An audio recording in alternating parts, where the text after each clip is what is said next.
Meet the fat pig who raised my husband."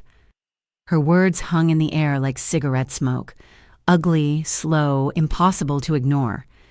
And when the table erupted in laughter, I realized something. Humiliation only burns when you let it. That was the moment I stopped shrinking. That was the moment I decided to remind them exactly who I was. My name is Mary Collins. I'm 54 years old, born and raised in a small town outside Dallas, Texas. And before I tell you what happened that night, before I let you inside the kind of betrayal that leaves fingerprints on your soul, I need to know something. Where are you listening from tonight? Because I've learned that stories like mine, they don't belong to one town, one family, or one mother. They travel from one kitchen table to another, carried by women who've been laughed at, dismissed, or forgotten. Now let's start where everything changed, that cursed dinner. It was a Thursday evening, late spring. The kind of night when the air outside smells like honeysuckle and rain. I'd been invited begrudgingly to a dinner at my son's in-laws' mansion. A family gathering, they called it. But I knew what it really was, a showcase of power. A night for them to feel bigger, richer, cleaner than the rest of us. When I arrived, the valet hesitated before taking my keys. I could see it in his eyes, the quiet calculation. My car wasn't luxury, it was reliable. 10 years old, clean, paid in full. To me, that meant pride. To them, it meant less. Inside, the house looked like it had been built to impress angels. Marble floors so shiny you could see your face in them. Chandeliers like frozen fireworks. And people everywhere laughing, sipping, watching. Emily, my son's wife, greeted me last. She looked stunning, of course, gold dress, hair like spun silk, a smile sharp enough to cut glass. Her parents, the Whitmores, stood nearby. Her mother smelled like lilac perfume and disapproval. Her father, tall, silver-haired, commanding, extended a polite but cold hand. "Mary, so nice you can make it," he said. "I wouldn't miss it," I answered, even though we both knew I almost had. Dinner was served in a room that looked more like a museum than a dining hall long polished table. 12 golden plates, candles that probably cost more than my monthly groceries. I sat near the end, opposite my son Daniel, who wouldn't quite meet my eyes. His tie was perfect, his posture stiff.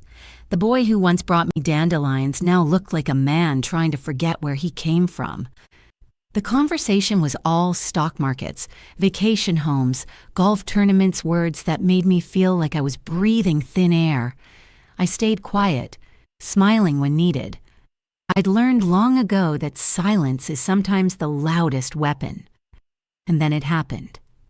Emily, swirling her wine, looked across the table with that same cruel sparkle I'd seen growing in her ever since she married my son. "Oh," she said, as if suddenly remembering something amusing. "Everyone, meet Mary, the fat pig who raised my husband." Laughter followed polite, uncomfortable, but laughter nonetheless, the kind people give when they don't know where to look. For a moment, I felt the world tilt. My throat went dry, my pulse thudded in my ears. I wanted to disappear, to fold into the linen napkin and vanish, but instead I sat still. My fork touched the edge of my plate, steady. Then I saw it, her father's face. The laughter drained from him like color from a photograph. His eyes locked on mine, recognition dawning, slow and horrified. "Wait," he said softly, the words catching in his throat. You run our company?" The room froze. Even Emily's smirk faltered. "What are you talking about, Dad?" But it was too late. The silence had shifted. Power had changed hands. I looked at him, calm, almost kind. "Yes, Mr. Whitmore," I said. "Caldwell Holdings acquired Whitmore Construction last quarter. I'm your new CEO."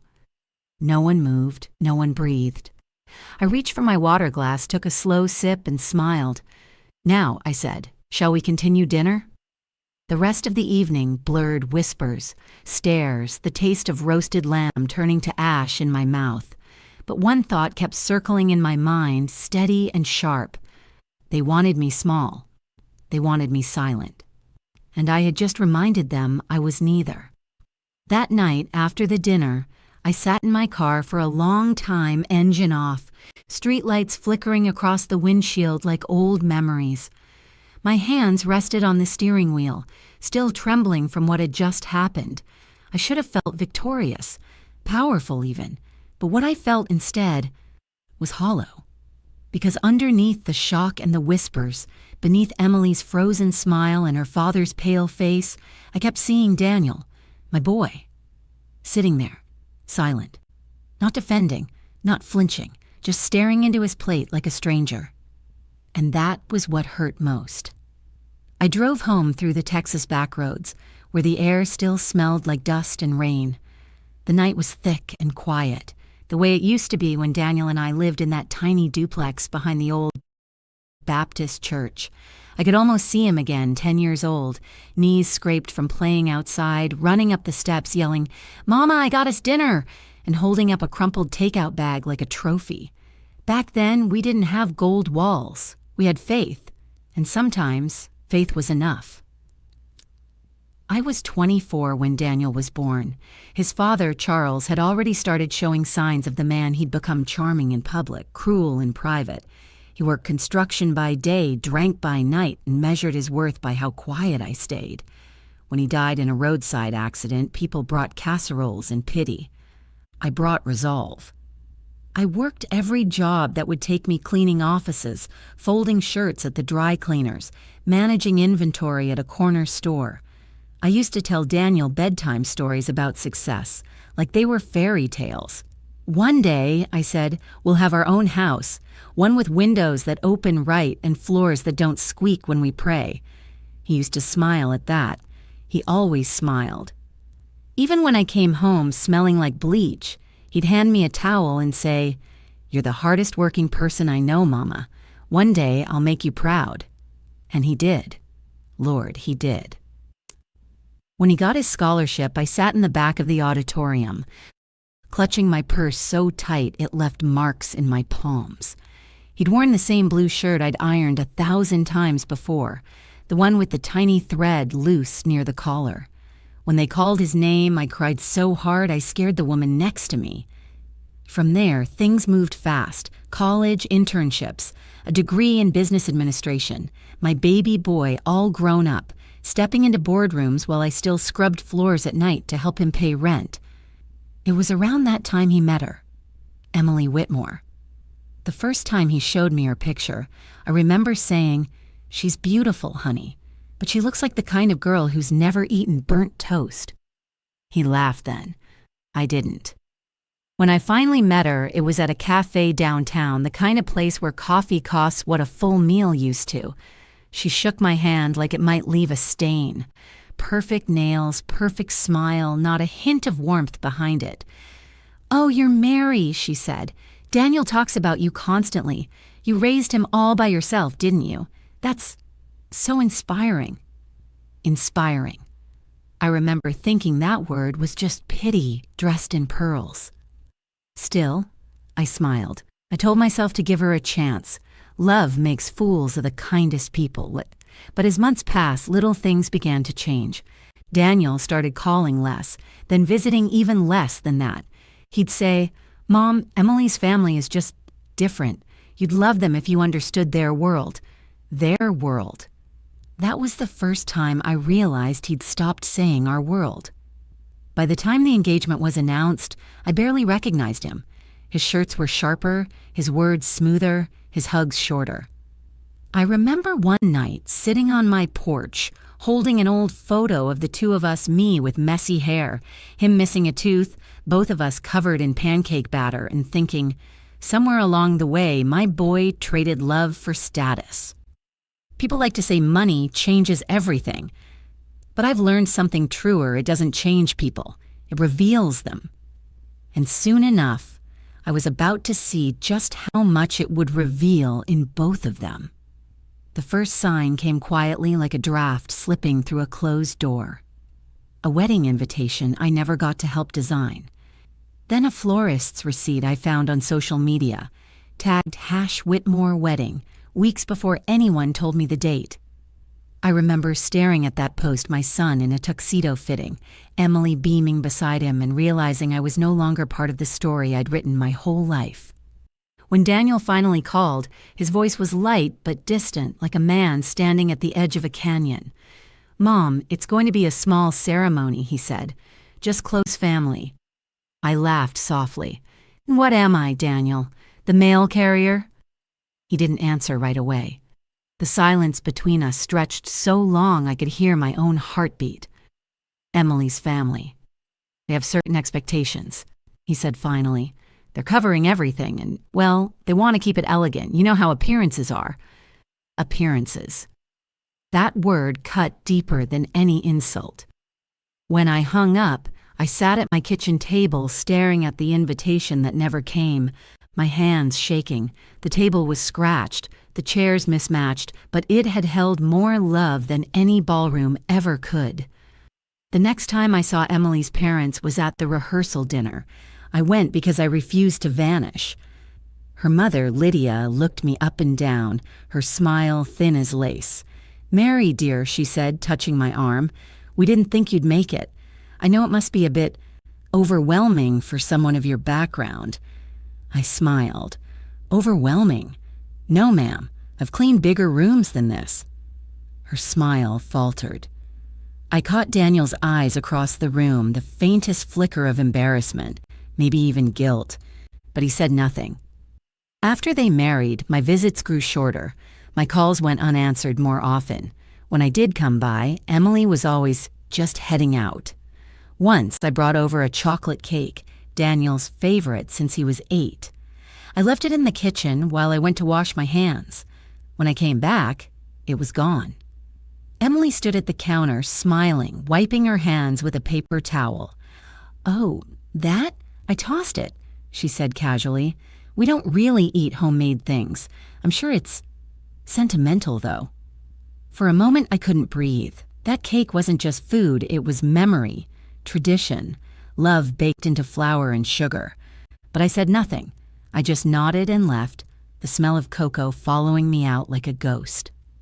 That was when I began to see their world for what it really was, polished, but hollow. Emily's family spoke in numbers and deals, not feelings. To them, people were either assets or liabilities. And my son, my Daniel, had become their most valuable acquisition. One afternoon, I overheard Lydia talking at a charity event. "He's such a good investment," she said to a friend. "Emily really landed a future executive. Mary must be thrilled. I mean, for someone from her world, my world, as if they existed on separate planets." But what they didn't know was that my world had been quietly expanding. While they spent their days sipping champagne and comparing handbags, I was building something far more enduring, Caldwell Holdings, my consulting firm.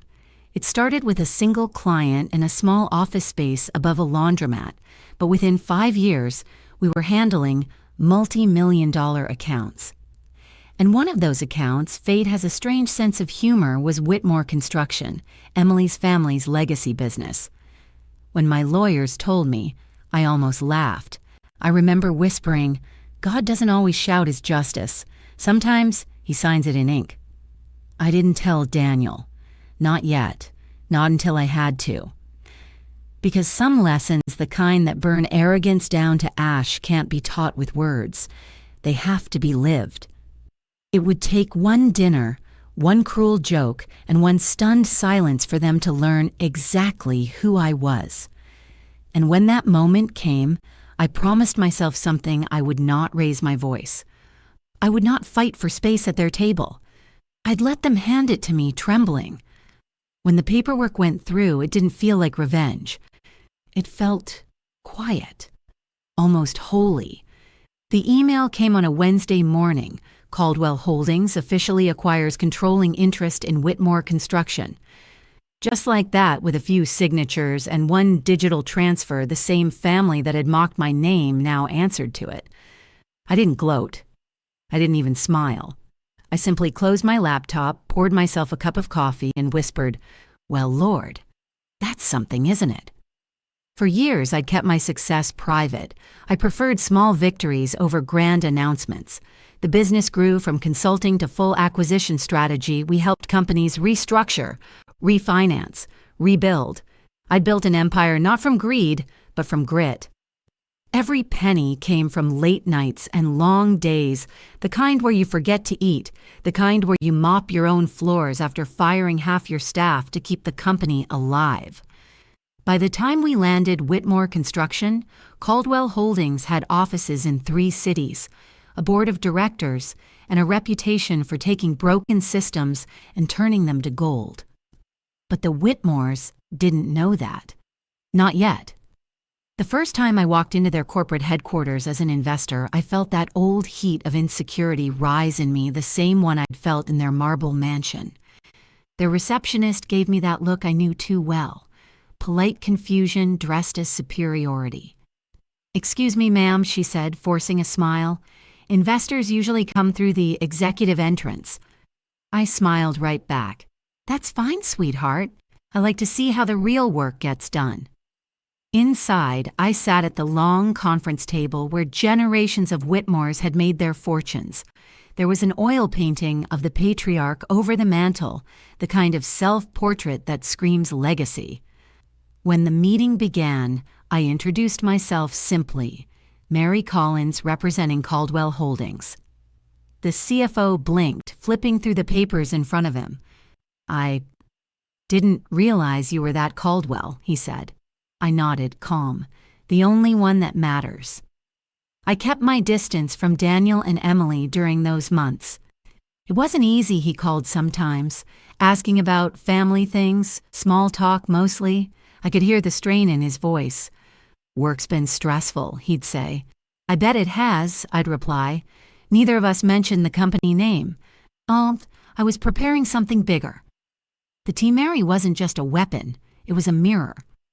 And I needed them to see themselves clearly, every crack, every cruel reflection. Then one afternoon, an embossed envelope arrived at my office. Inside, "You are cordially invited to a dinner celebrating the Whitmore family's continued success and partnership with Caldwell Holdings." I laughed, an honest, surprised laugh that echoed in my empty office. They had no idea who had signed the checks keeping their company afloat. That dinner, the same dinner that would later become legend, where Emily's laughter died mid-breath. But before that night, I spent hours standing before my closet, debating what to wear. Power doesn't need sequins, it needs presence. I chose a deep navy gown, simple but commanding, the kind of dress that whispered, "I don't need to prove anything." Before leaving, I looked at a framed photo on my desk. Daniel, age 7, holding a cardboard sign that read, "Mama's Hero." For a second, my chest tightened. I wasn't walking into that dinner for revenge. I was walking in for that little boy who once believed his mother could do anything. When I arrived at the Whitmore mansion that night, everything gleamed candles, crystal, arrogance. But something in me had changed. I wasn't the cleaner anymore. I wasn't the widow who sat alone at the back of PTA meetings. I was the woman who had built an empire from the ashes of their judgment. And I was about to take my seat at their table, not as a guest, but as the owner of the house. The valet opened my door like I was royalty.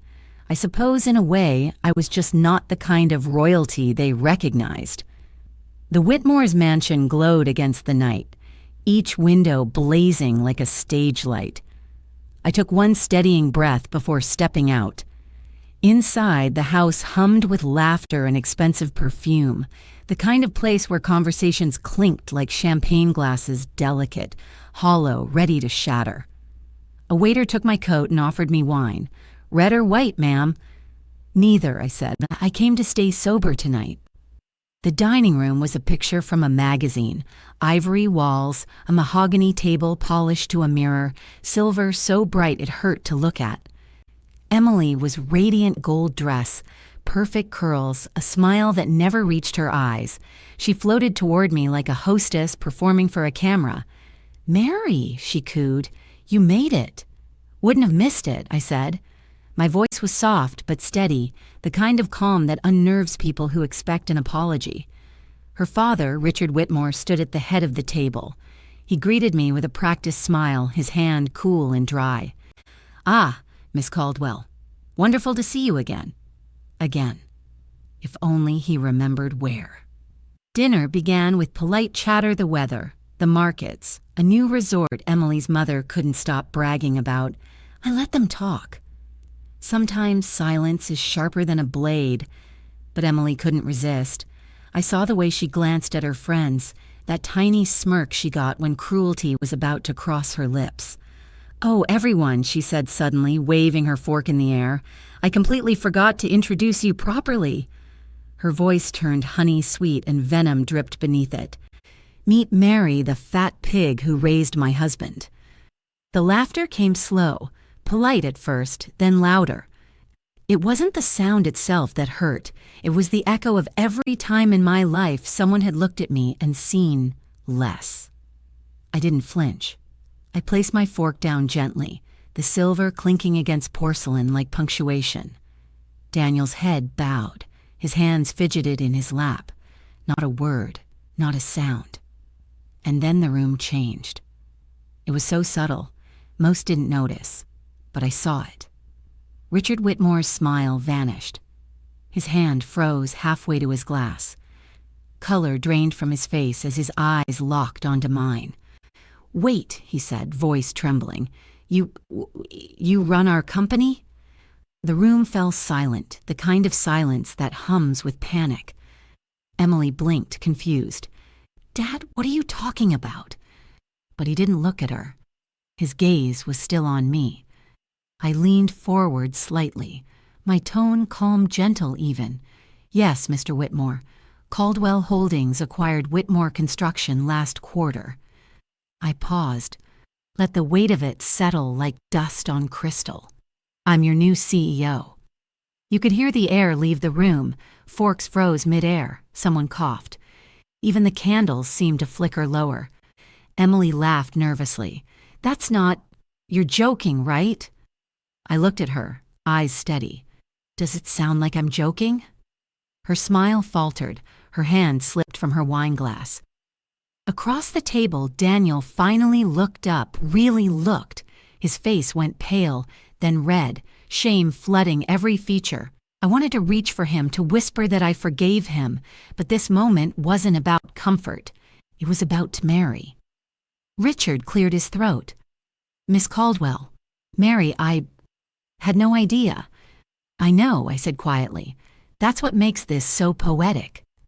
I dabbed my lips with the napkin, stood up slowly and looked around the table.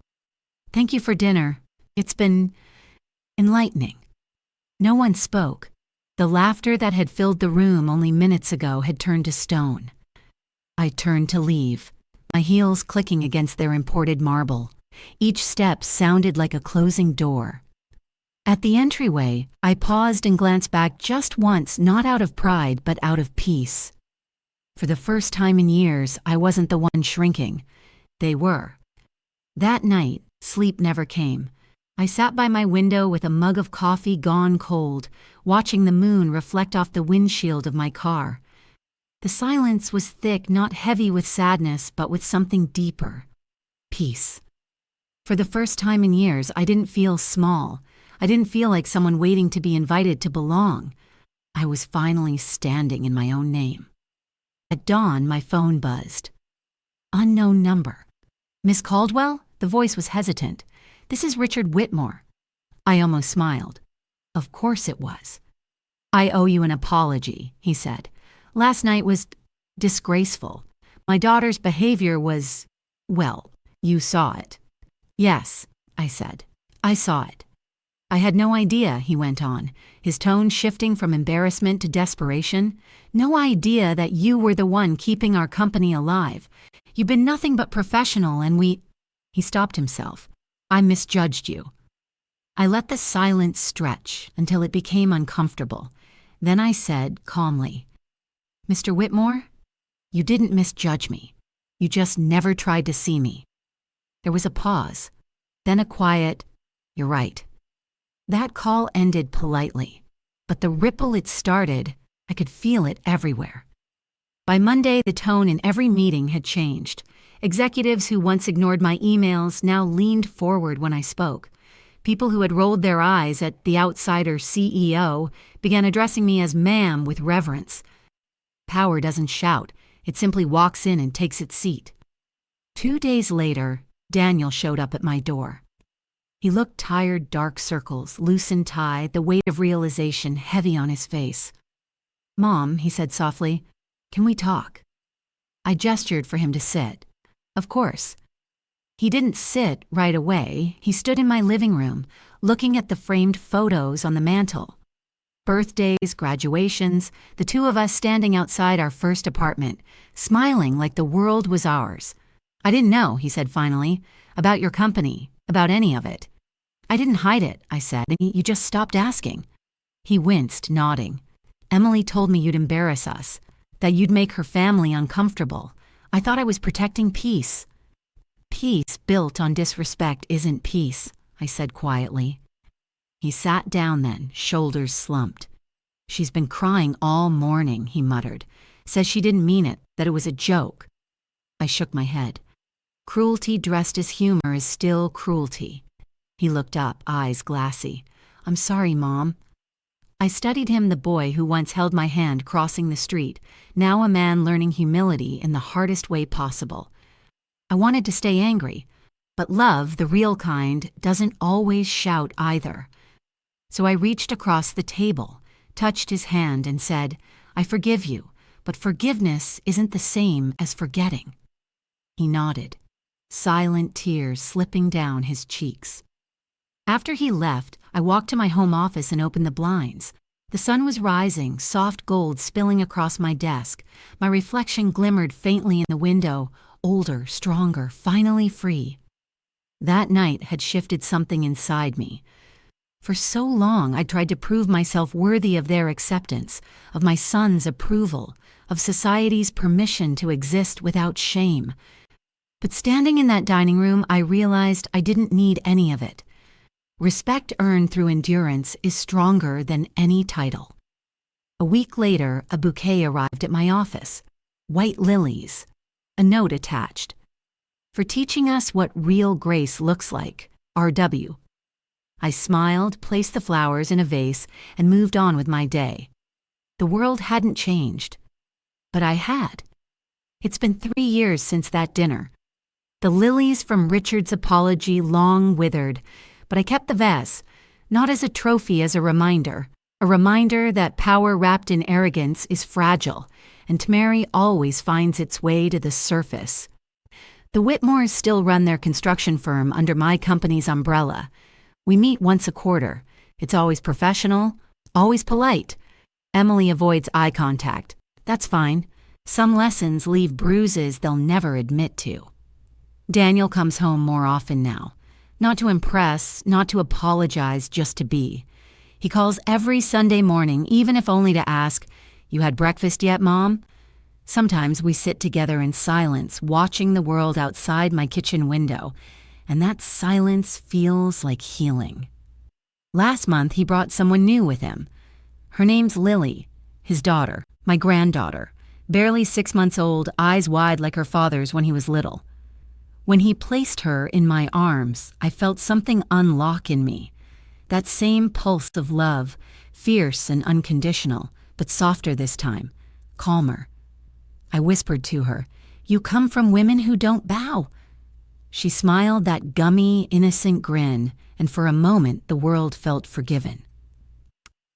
I keep thinking back to the girl I once was, the widow scrubbing office floors, praying over overdue bills, the one people pitied, the one who used to whisper to herself, "Just keep going." She had no idea she'd become the woman in the mirror today. I still live in the same house, not because I can't afford better, but because every brick here carries my story. The porch where Daniel took his first steps, the kitchen where I used to count coins in a coffee tin, the mirror above the sink where I'd once traced the wrinkles forming and wonder if they meant failure or survival. Now, when I look in that mirror, I see something else entirely. I see strength disguised as softness. I see a woman who was underestimated, and yet she built an empire quietly enough to surprise even those who mocked her. I see peace. One night, not long ago, I found myself standing on that same porch, coffee in hand, thinking about Emily, about all the people who've thrown words like stones and expected me to crumble. And I realized something. Forgiveness isn't weakness. It's ownership. It's saying, you no longer get to live in my head. I forgave Emily, not with a grand gesture, not even out loud. I forgave her because she taught me something I didn't know I needed to learn, that dignity doesn't need an audience. I've learned that revenge is fleeting, but recognition that lasts. When someone underestimates you and you rise quietly anyway, that's a kind of poetry no insult can erase. So now, whenever I mentor young women at my firm, the single mothers, the quiet ones who think no one sees them, I tell them my story. Not for pity, for proof. Don't chase their tables, I say. Build your own. Because sometimes the most elegant revenge is simply thriving where they swore you couldn't. Tonight, as I write this, my lamp glowing, the air thick with that sweet Texas dusk, I glance once more at my reflection in the window. The lines on my face aren't reminders of pain anymore. They're records of persistence. And I know now, without doubt, that everything I went through, every sneer, every silence, every cruel word was shaping me into this moment. The moment where I can finally say with peace instead of anger, that betrayal lit a fire in me I never thought I had, and it still keeps me warm,